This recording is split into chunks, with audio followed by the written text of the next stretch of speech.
All right. Good evening.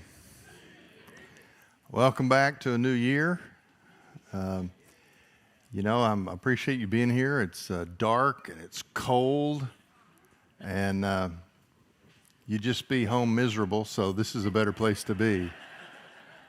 So I'm glad you're here.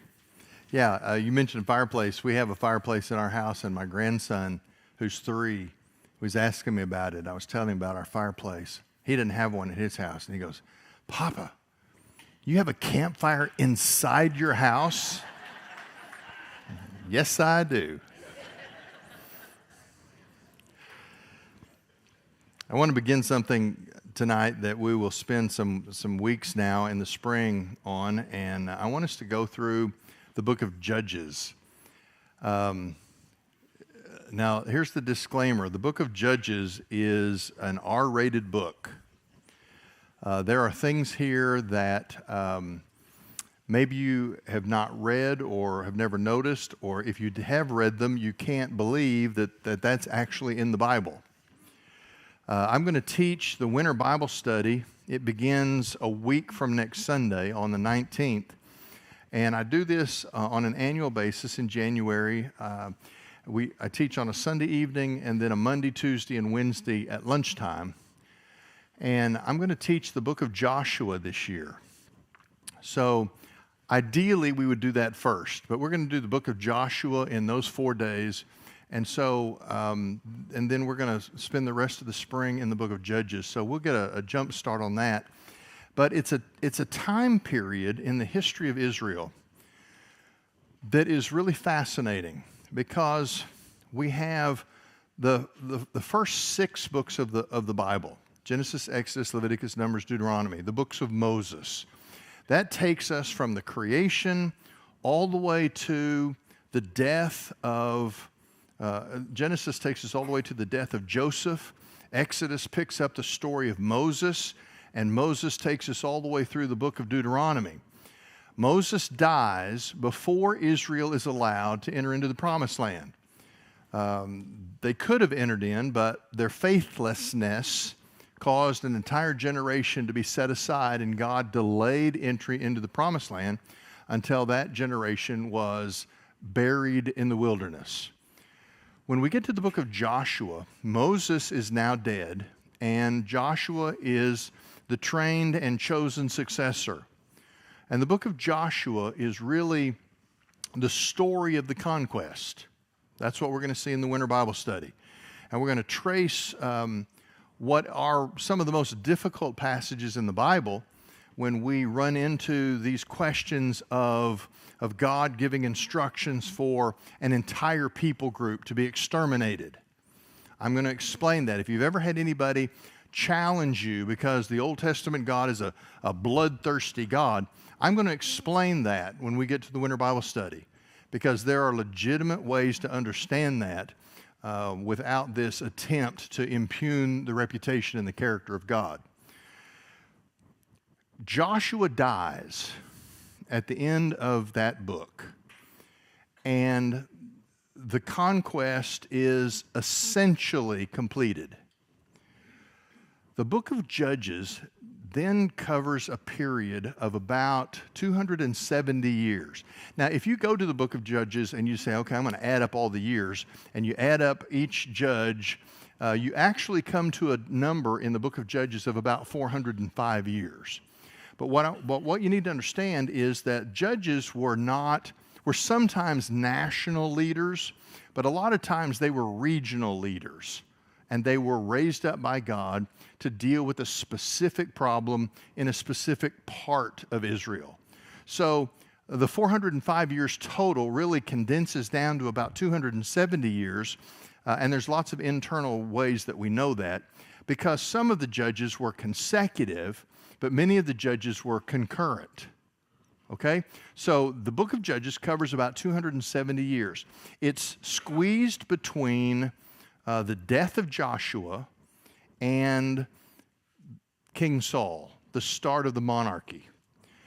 Now, the author of Judges, it doesn't say this anywhere, but it is generally assumed in scholarly history that the author of Judges is Samuel. Samuel wrote 1st and 2nd Samuel, which takes us through the time of King Saul and then King David, and we get that. That's when Samuel lived.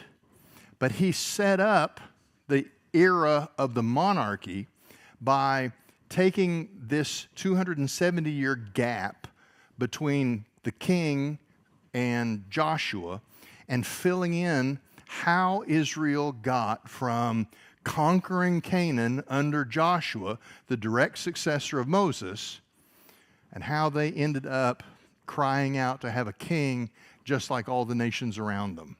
So Judges is a critical story because it fills that not just 270 years of history, but it fills the transition of Israel from a leader like Joshua following the direct instructions of God the same way that Moses had.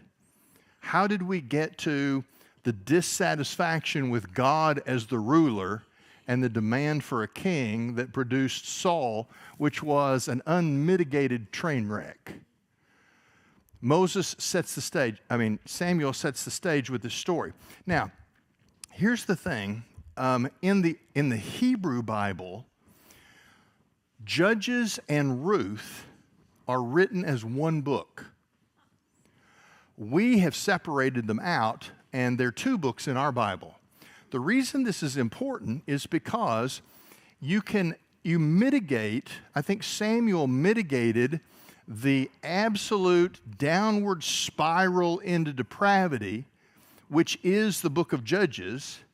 He meant to mitigate that by holding up Boaz and Naomi and Ruth and the characters of that story as evidence that God was still present and there were still people who worshiped and were faithful.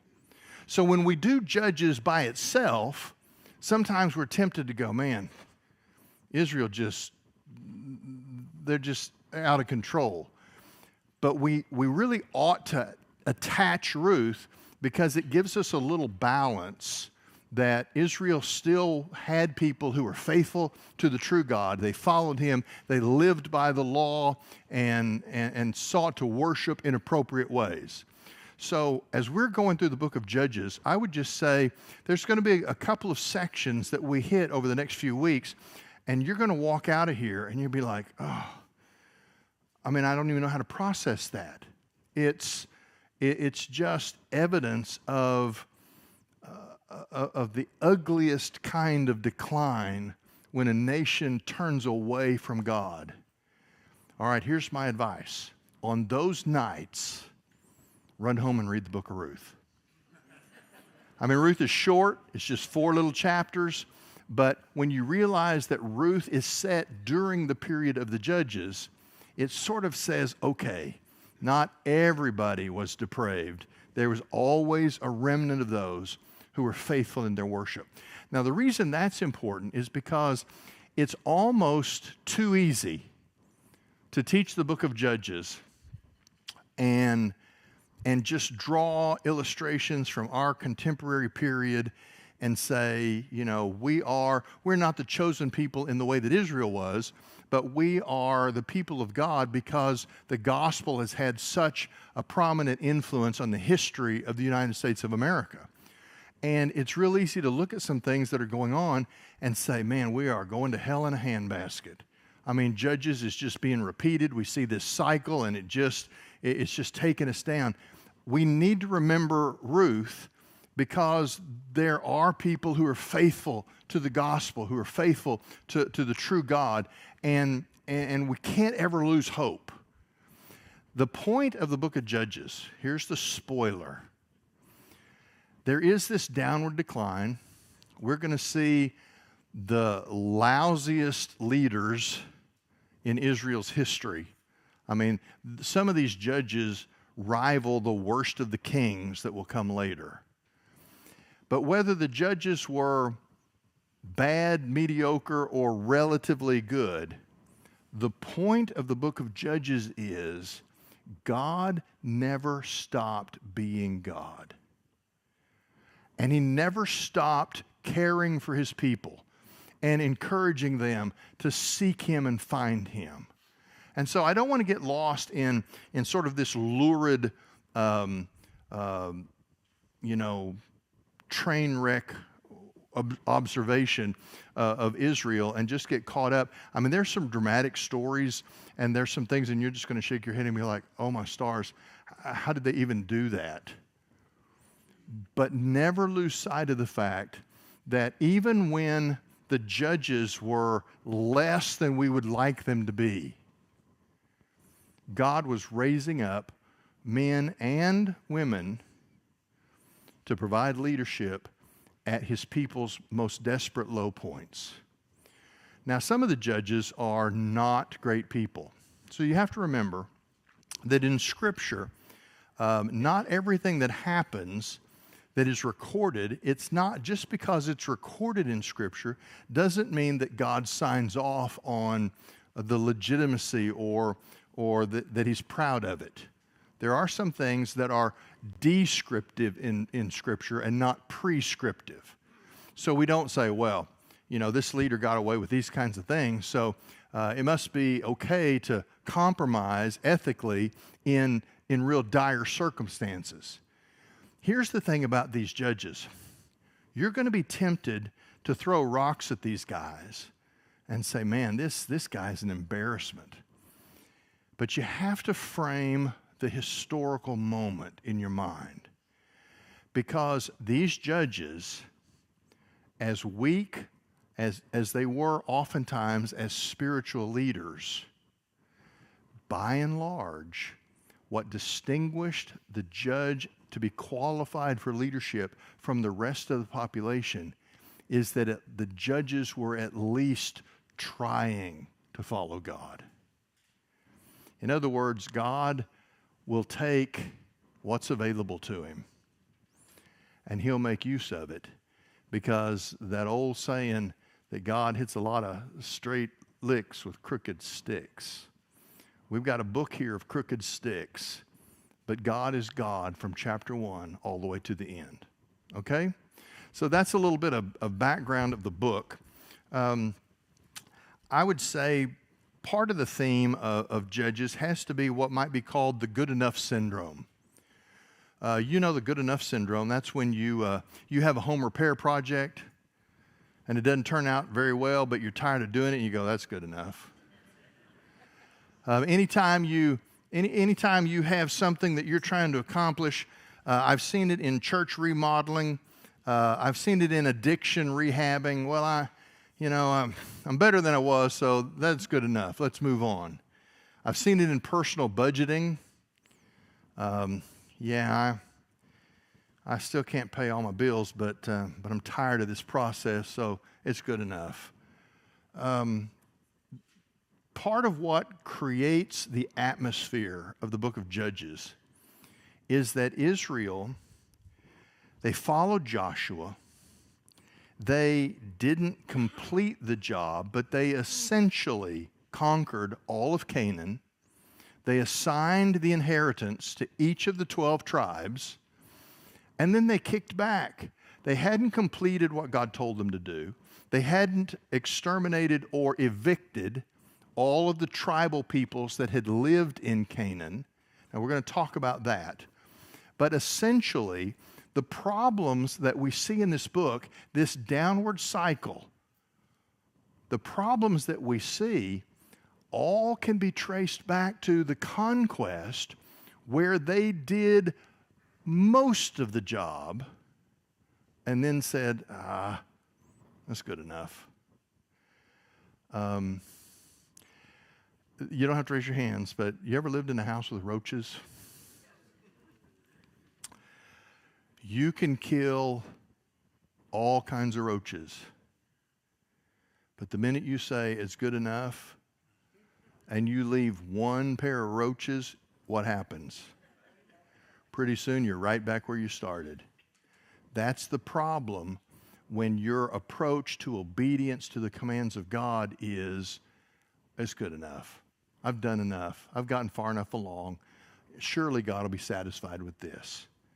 No, partial obedience is complete disobedience. That's what we have in the book of Judges. Open your Bibles to Judges. We're gonna walk through the first chapter tonight. Let me read the whole chapter so that you can. Actually, I'm going to read through the 5th verse of chapter 2, and I want to just read it so that you can catch the flow of the story, and then we'll go back and draw some examples here.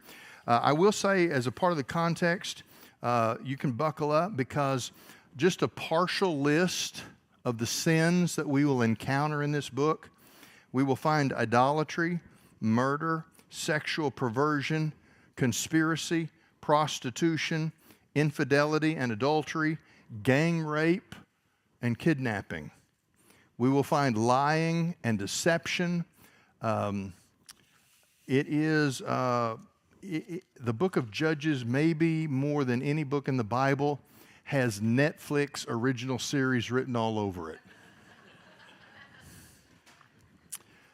So let's read the first chapter and see what we can find.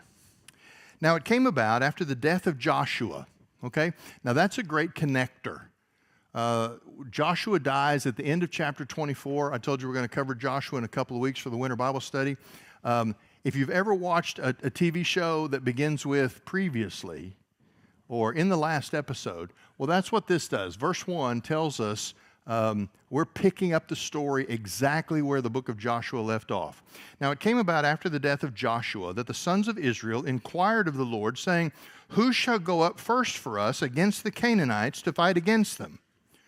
The Lord said, "Judah shall go up. Behold, I have handed the land over to him." Then Judah said to his brother Simeon, "Go up with me into the territory allotted me, and let's fight the Canaanites, and I in turn will go with you into the territory allotted to you." So Simeon went with him. Judah went up, and the Lord handed over to them the Canaanites and the Perizzites, and they defeated 10,000 men at Bezek. They found Adoni-Bezek in Bezek and fought against him, and they defeated the Canaanites and the Perizzites. When Adoni-Bezek fled, and they pursued him and caught him and cut off his thumbs and big toes. And Adoni-Bezek said, 70 kings with their thumbs and their big toes cut off used to gather up scraps under my table. As I have done, so God has repaid me. So they brought him to Jerusalem, and he died there. Now, let me go ahead and read the whole chapter, and then we'll go back and break it down. Verse 8. Then the sons of Judah fought against Jerusalem and captured it and struck it with the edge of the sword and set the city on fire. Afterward, the sons of Judah went down to fight against the Canaanites living in the hill country and in the Negev and in the lowland. So Judah went against the Canaanites who lived in Hebron. The name of Hebron was previously Kiriath Arba, and they struck Sheshai, Ahiman, and Talmai. Then from there he went against the inhabitants of Debir. The name of Debir was previously Kiriath Sepher. And Caleb said, "Whoever attacks Kiriath Sepher and captures it, I will give him my daughter Achsah as a wife." Now Othniel, the son of Kenaz, Caleb's younger brother, captured it, so he gave him his daughter Achsah as a wife. Then it happened that when she came to him, she incited him to ask her father for a field. Then later she dismounted from her donkey, and Caleb said to her, "What do you want?" She said to him, "Give me a blessing, since you have given me the land of the Negev, give me springs of water also." So Caleb gave her the upper springs and the lower springs. Now the descendants of the Kenite, Moses' father-in-law, went up from the city of palms with the sons of Judah to the wilderness of Judah, which is in the south of Arad, and they went and lived with the people. Then Judah went with his brother Simeon, and they struck the Canaanites living in Zaphath, and utterly destroyed it. So the name of the city was called Hormah, and Judah took Gaza with its territory, Ashkelon with its territory, and Ekron with its territory. Now the Lord was with Judah, and they took possession of the hill country, but they could not drive out the inhabitants of the valley because they had iron chariots. Then they gave Hebron to Caleb, as Moses had promised, and he drove out from there the 3 sons of Anak. But the sons of Benjamin did not drive out the Jebusites who lived in Jerusalem, so the Jebusites have lived with the sons of Benjamin in Jerusalem to this day. Likewise, the house of Joseph went up against Bethel, and the Lord was with them. The house of Joseph had men spy out Bethel. The name of the city previously was Luz. And the spies saw a man coming out of the city, and they said to him, "Please show us the entrance to the city, and we will treat you kindly." So he showed them the entrance to the city, and they struck the city with the edge of the sword. But they let the man and all his family go free. Then the man went to the land of the Hittites and built a city and named it Luz, which is its name to this day. But Manasseh did not take possession of Beth-shean and its villages, or Tanakh and its villages, or the inhabitants of Dor and its villages, or the inhabitants of Ibleam and its villages, or the inhabitants of Megiddo and its villages. So the Canaanites persisted in living in this land. And it came about when Israel became strong that they put the Canaanites to forced labor, but they did not drive them out completely. And Ephraim did not drive out the Canaanites who were living in Gezer, so the Canaanites lived in Gezer among them. Zebulun did not drive out the inhabitants of Kitron or the inhabitants of Nahalal, so the Canaanites lived among them and became subject to forced labor. Asher did not drive out the inhabitants of Akko or the inhabitants of Sidon or of Ahlab or of Akzib, Helbah, Aphek, or of Rehob. Now, before you say anything, feel free to step up here and read these names. Verse 32. So the Asherites lived among the Canaanites, the inhabitants of the land, for they did not drive them out. Naphtali did not drive out the inhabitants of Beth-Shemesh or the inhabitants of Beth-Anat, but lived among the Canaanites. The inhabitants of the land and the inhabitants of Beth-Shemesh and Beth-Anat became forced labor for them. Then the Ammonites forced the sons of Dan into the hill country, for they did not allow them to come down to the valley. Yet the Amorites persisted in living on Mount Heres in Ajalon and Shaalbim, but when the power of the house of Joseph grew strong, they became forced labor. The border of the Amorites ran from the ascent of Akrabim from Selah and upward. Now the angel of the Lord came up from Gilgal to Bochim, and he said, "I brought you up out of Egypt and led you into the land which I have sworn to your fathers. And I said, I will never break my covenant with you, and as for you, you shall not make a covenant with the inhabitants of this land. You shall tear down their altars, but you have not obeyed me. What is this thing that you have done? Therefore I also said, I will not drive them out from you, but they will become like thorns in your sides, and their gods will be a snare to you." Now when the angel of the Lord spoke these words to all the sons of Israel, the people raised their voices and wept. So they named that place Bochim, and there they sacrificed to the Lord. Okay. That's a lot of historical review, and that's essentially what the first chapter is about. The chapter opens with a mopping up campaign. I said that the bulk of the conquest had been completed under Joshua, but every part of the land still had some of the original residents. Now, we're going to talk about this when I teach Joshua in a couple of weeks, but let me just set the stage. The command given to Israel when they crossed the Jordan River into the Promised Land was that they were to completely evict or exterminate the peoples of that area, the different people groups. You might think, why didn't God intervenes miraculously throughout the Old Testament in a number of different ways. In fact, we'll see that in the book of Joshua, particularly the way that God attacked the enemies of Israel with hailstones in the middle of a battle, where he made the sun stand still so a day was extended so that Israel could complete the battle that they had started that day. God intervenes in this process of conquest a number of times along the way. So you might have a legitimate question to say, well, why didn't God just wipe out all the people of the land of Canaan and just open the door for Israel to make their way in? I mean, we know from the book of Genesis that God sent sulfur from the heavens and destroyed the cities of the plain, including those cities that we know about, Sodom and Gomorrah. Their sin cried out to heaven. It was exceedingly wicked, and God judged them with supernatural judgment. Why didn't God just do that for the conquest? He could have wiped the whole land clean. It would have been wide open. Here's part of the reason. Part of the reason is that Israel was not yet numerous enough to actually occupy the full extent of the promised land.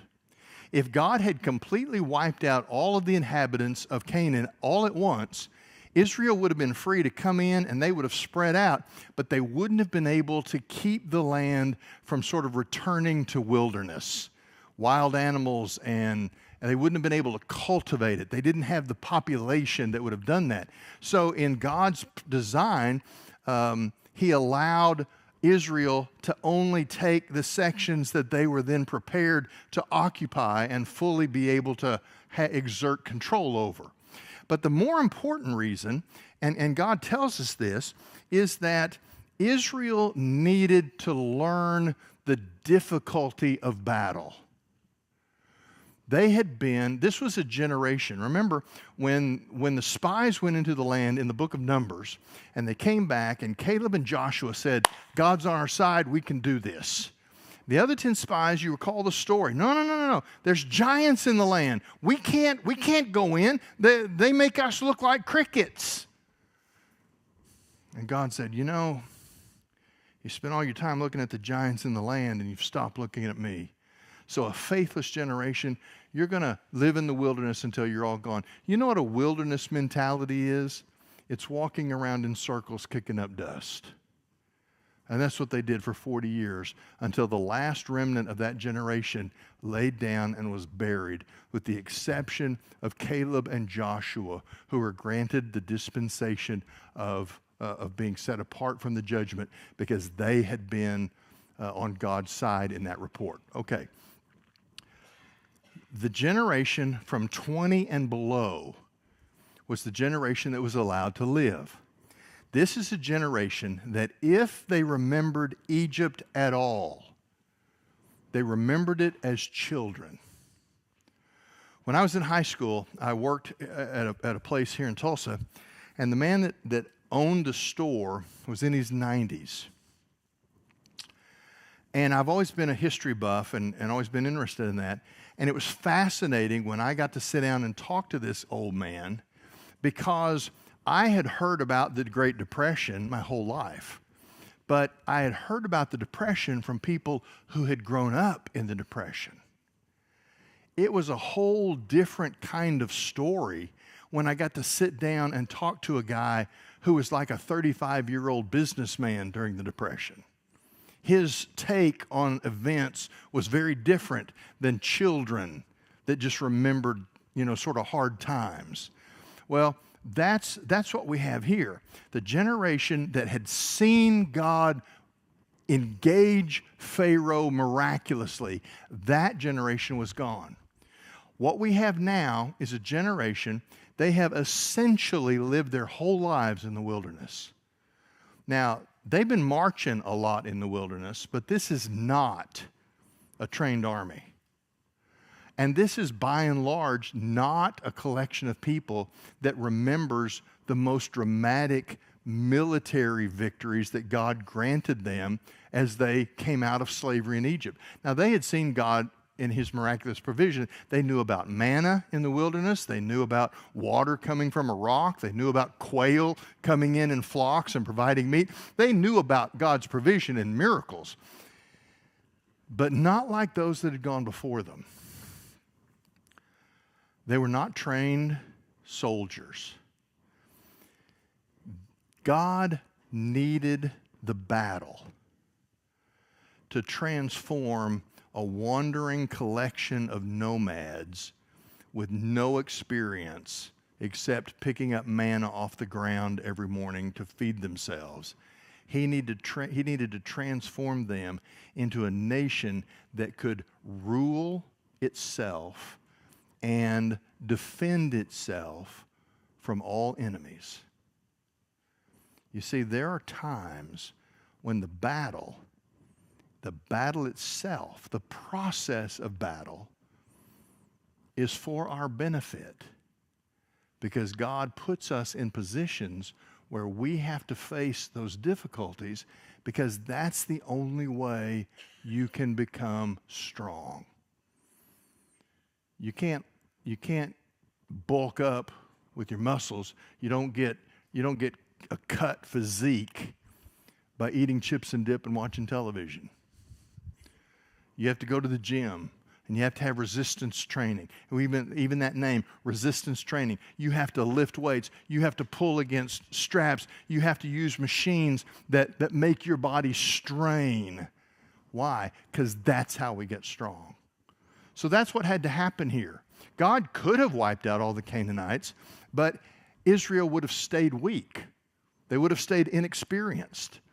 They needed to be a people who could rule themselves and a people who could defend themselves. Now, they were never going to be without the presence of God, but God was taking a generation essentially of untested children, and He was turning them into men.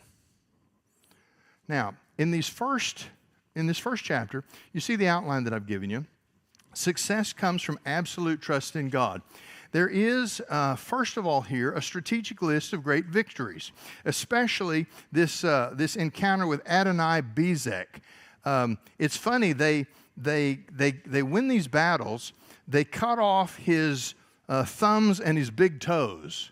You say, well, that's a kind of a creative penalty. But he then confesses that was his pattern when he defeated his enemies. He said, I've had 70 different kings, and I've defeated them in battle. I cut off their thumbs, and I cut off their big toes, and they fought for scraps underneath my banquet tables.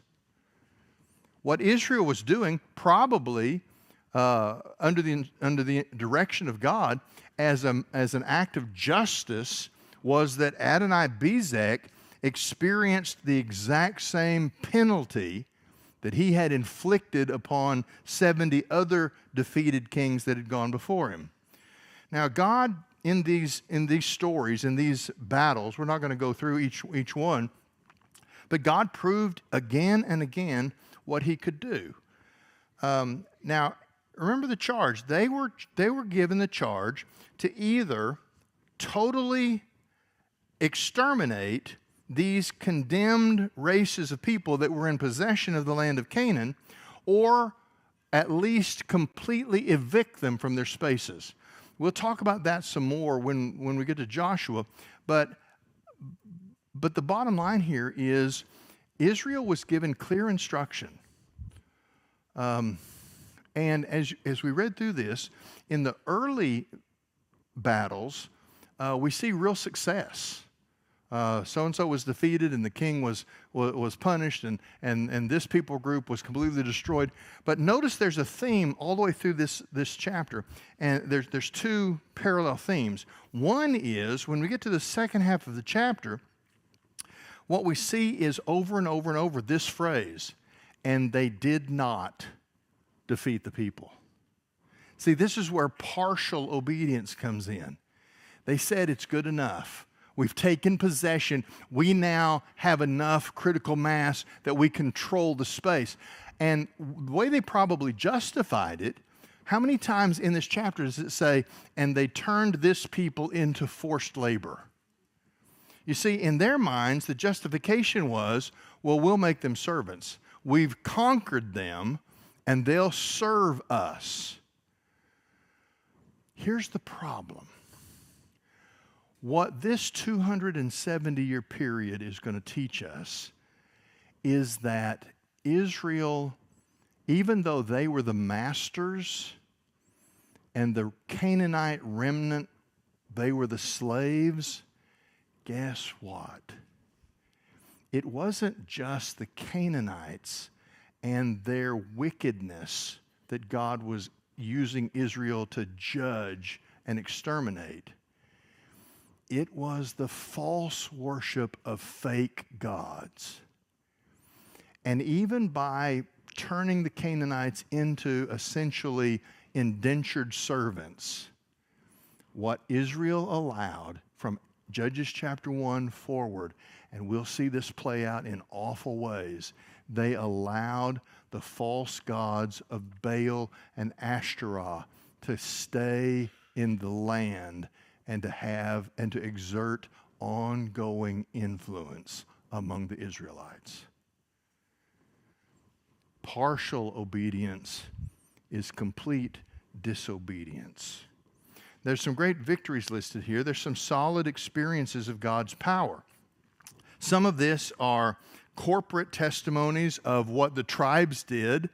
When it talks about Judah and his brother, it's talking about tribes. You know, the actual brothers, the 12 brothers, they go back to before the end of the book of Genesis.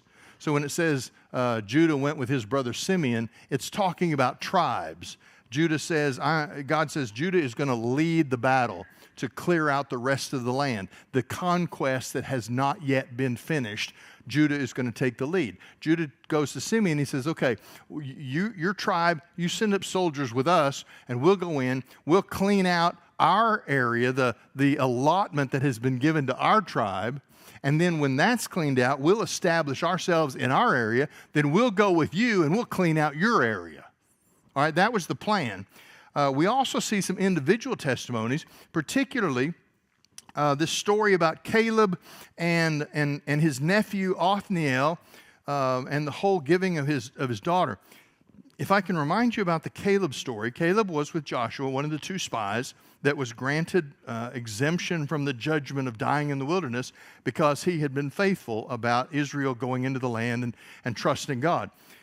One of the greatest stories in the time of the wilderness was when Moses is about to die, Joshua is about to take the people into the land, and Caleb, who by the time they finally cross over, is now about 85 years old. And Caleb said, that mountain called Hebron, I saw it 40 years ago. I walked on it. And when I came back, I said, that's my mountain. I'm laying claim to that mountain. That's where my family is going to live. 40 years in the wilderness, there is nobody except Joshua anywhere near the age of Caleb. Can you imagine that?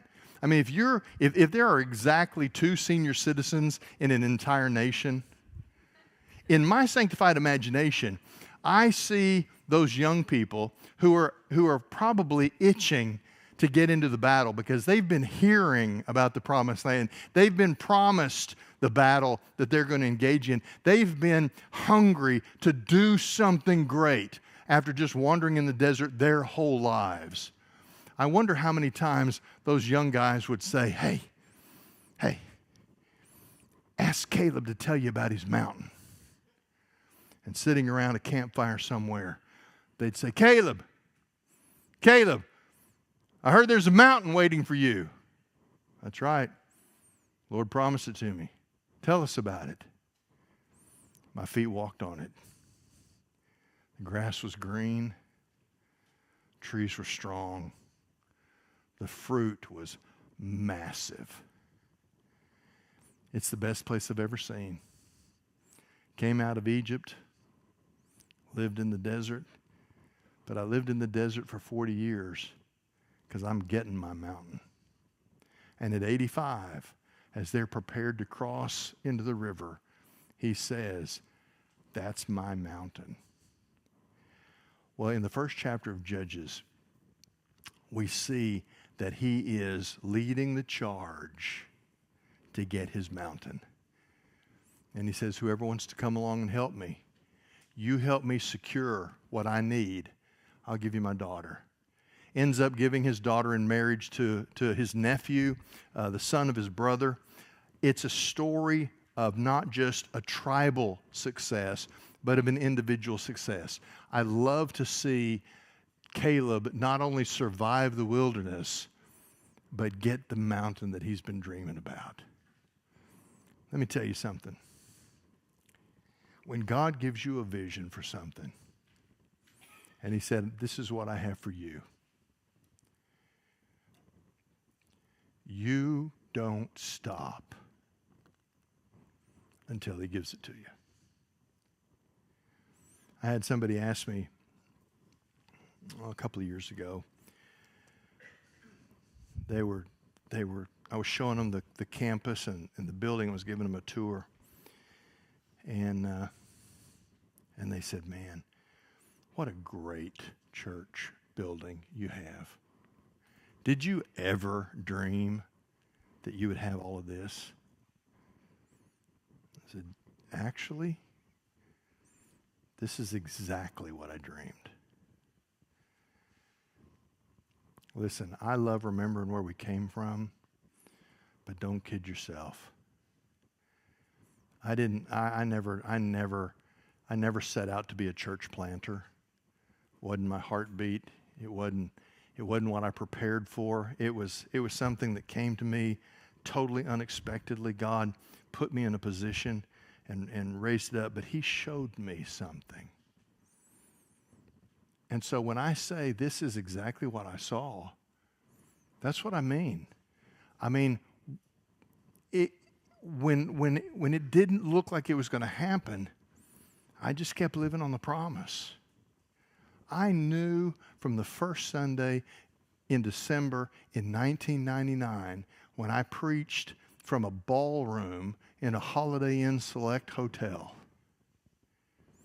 I knew God had decided to do something among a people called Evergreen. I've tried never to take that for granted, and it's certainly not based on me. I've just been privileged to be a part of it. But my soul resonates with Caleb because I feel like I've lived a part of my life saying, I can see what God has for me. I want my mountain. That's what we see in this first chapter. So right up front, before we begin to see this decline, there's a review of some real successes. There's a supernatural choice of godly successors here that early on is a little bit encouraging. Frankly, this is what we see in church history. In 2,000 years of church history, the Lord has never been short of instruments to do His work. Now, it's important for us to watch for God to raise up those leaders and strengthen them, because those are the people that we're called to follow. I remember as a young man, looking at some of the pastors that had influence in my life. You know, and when you're young, you know, I'm 63. When I was young, 63 was almost dead, right? And so, but I remember the influence of some of the pastors that I had in my life, and I remember thinking, I mean, I really didn't think I was going to be a pastor, but just as a Christian gentleman, I remember thinking, I want to be an old guy like that old guy. Now, I don't know if I've made that, but it's interesting. 63 is just not that old anymore. But we should always have our eyes open for the people that God raises up in every generation to lead His purposes and lead His people. So we see some of those positive things here, and I think it comes because there are early on evidences where they were completely trusting God, and God was accomplishing what He had promised to do among them. But now here we go. Failure comes from accepting intimidation. We get down to verse 19, and this is where things turn. The first 18 verses, you're like, wow, this is a pretty good sequel to the book of Joshua. We're going to wrap up this conquest thing. We're going to clear out the land. You know, we're going to see all that God promised. But the turn is right there in verse 19. Now the Lord was with Judah, and they took possession of the hill country, but they could not drive out the inhabitants of the valley because they had iron chariots. Now, what's fascinating about that verse is it indicates what I've called a selective choice of strength. Why could they not drive out the people of the valley? It says here it was because they had iron chariots. But honestly, that was just their rationalization. It's the same rationalization that their forefathers had when they came out of the land and said, we can't do it, there's giants in there. They looked at a people that had iron chariots and said, we can't defeat those people. We're not even going into that battle. They were selective about their choices. Now, I preached last Sunday from that really obscure passage in Deuteronomy chapter 20. Do you remember what happened there? Specifically, the commanders were supposed to approach the troops before the battle, and their reminder was, when you see numbers greater than your numbers, when you see cavalry compared to your infantry, when you see iron chariots and you don't have any, remember the God who brought you out of Egypt is on your side. The very thing Moses had said more than 40 years earlier, the lesson they should have had right at that moment in verse 19, they said they didn't have it. Nobody called them out and said, wait, we've been at this exact place. Our fathers are buried on the other side of the river in the desert because they refused to trust God. They just looked at those iron chariots and said, no, sorry, that's not a battle we can win. They were selective about their strength. We often imply that God can help us up to a certain point. But if we hold a position that God can only help us up to a certain point, doesn't that imply that we can help ourselves after that point? And don't you see the ridiculousness of that conclusion? The fact of the matter is, self-trust equals distrust. The numbers didn't matter to God. The iron chariots didn't matter to God. In fact, nobody in Canaan had as many iron chariots as the army of Pharaoh, chasing them down in the desert, backing them up to the Red Sea. Remember that story? Those chariots are collecting barnacles at the bottom of the sea today. Chariots are no obstacle to God. But here's where it turns. Because they had success after success after success, until they ran into an intimidating opposition. And instead of pushing forward and trusting God, they said, no, we can't do that. They had a selective choice of strength. That's the crux of the matter. Who are they going to trust? But they also had a selective choice of promises. They believed one promise of God, but they didn't believe other promises of God. You better beware of picking and choosing between different promises that God gives to His people in the Word of God. We have some promises that we love to quote, and we quote them even when they're completely out of context. You know, I'm going to lose weight in my New Year's resolution. I can do all things through Christ who strengthens me. I love that T-shirt that says, I can do all things through a verse taken out of context. We pick certain verses and we say, man, I'm claiming that. I'm claiming that promise. And then we let other promises, we just sail right past them because we really don't want the battle that goes with the fulfillment of those promises.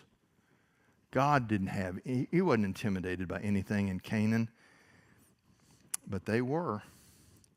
They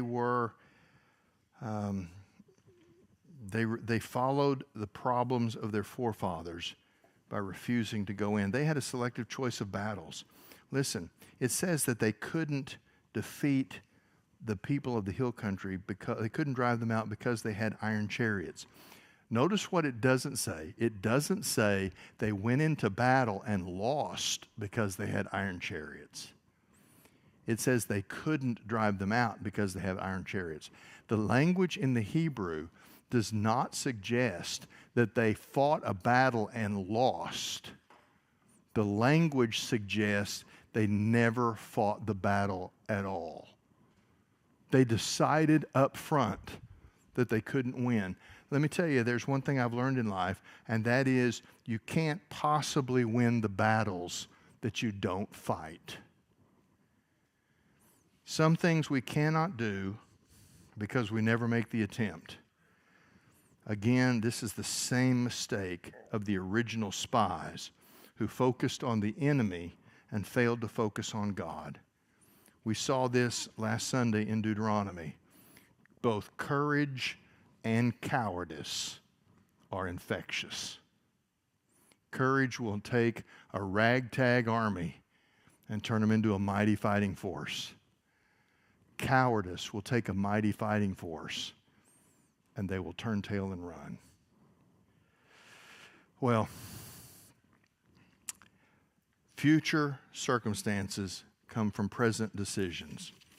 Look at chapter 2. It says, now the angel of the Lord. It's always fascinating when this phrase is used in the Old Testament because the angel of the Lord is sometimes what we would call an angel, a messenger. But based on the context, sometimes the phrase angel of the Lord is an Old Testament, a Hebrew way of describing somebody that they don't have a name for. When Abraham meets the three visitors in the book of Genesis, and they've come to evaluate the judgment that has to fall on Sodom and Gomorrah, he kneels down and he calls them Lord. Now, Lord can be a polite term that's just used between equals, but as a sign of respect.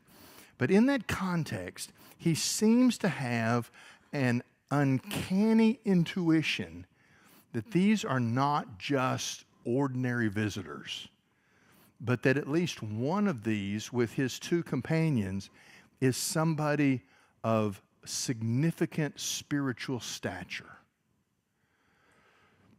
We see this a number of times in the Old Testament. We see old Nebuchadnezzar looking into the fiery furnace, and he says, hey, how many boys did we throw into that furnace? They said, you threw 3 of them in there. He goes, well, there's 4 of them in there now. There are times in the Old Testament where it seems as if the man we know by the name of Jesus Christ, we call them in pre-incarnate appearances. That is, the incarnation in the New Testament is when God became human flesh and dwelled among us. He took on human flesh in a permanent kind of way. But in the Old Testament, there are examples where Christ takes on human flesh in a temporary way to engage with his people in moments that require significant leadership. Now, a lot of times, an actual angel is the messenger and delivers messages from the throne.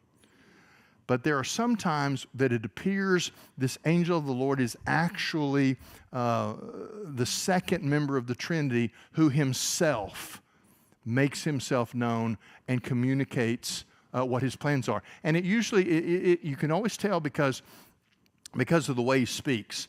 An angel will never take credit for the message.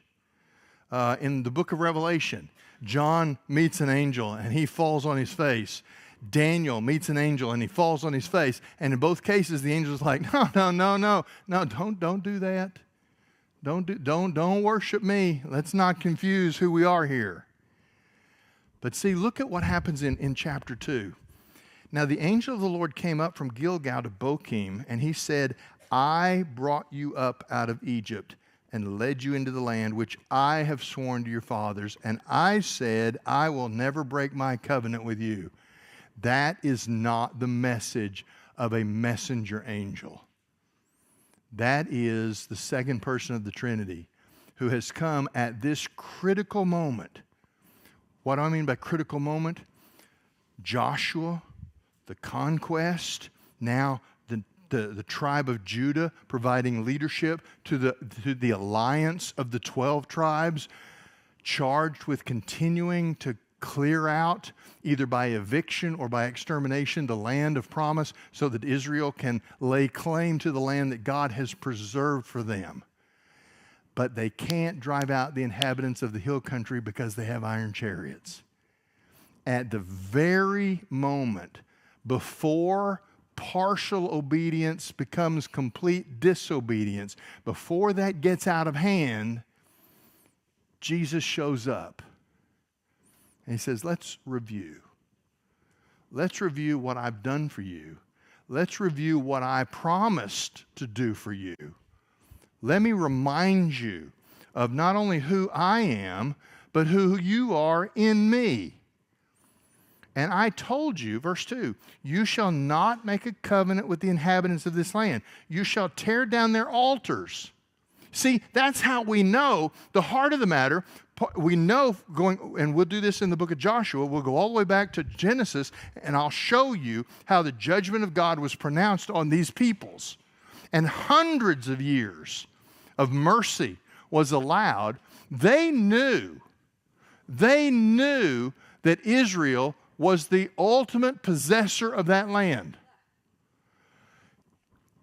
Remember when the spies of Joshua's spies went in and checked out Jericho, and they found that woman Rahab, and she told them, she goes, man, the leaders of Jericho, they know what your God did to Egypt.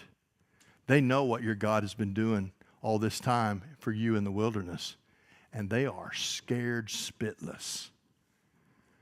And she acknowledged the true God. They knew who Israel's God was. Israel didn't just show up one day and say, hey, we're taking over this land. The people that lived there knew, and they had known for generations, that that wasn't their land. How did they know? Because before we ever get to Egypt, before we ever know Joseph, before we ever know Jacob, his father, before we ever know Isaac, his father, Abraham lived in Canaan. He followed God to Canaan. And he walked north and south, east and west. And God said, everywhere your foot sets, that's your land. I've given it to you. The Canaanites knew they were squatters. And they had had generations to evacuate the land. And they didn't do it. The choice of the conquest was, you evict the people completely, and some left. The ones who refused to leave were to be exterminated. You say, man, that bothers me. Hold on, because we're going to get there, and I'm going to explain why this is not a bad thing. All right? That's my teaser for down the road. All right, let's finish out these verses. Verse 3, I also said, verse 2, but you have not obeyed me. What is this thing that you have done? Can you imagine when God meets you in your disobedience and with the frustration of a parent who can't believe what he's looking at? I did this, and I did this, and I promised this, and I promised this, and I told you to do this, and you didn't do it. What in the world have you done? And that's where we get what's the result. Verse 3, therefore, I also said, I will not drive them out from you, but they will become like thorns in your sides, and their gods will be a snare to you. Now when the angel of the Lord spoke these words to all the sons of Israel, the people raised their voices and wept. Caleb is the only true example of faith in this chapter. The sole survivor out of Egypt now that Joshua has died. Even in his old age, he is a model of trust for God, producing sufficiency to the challenges at hand.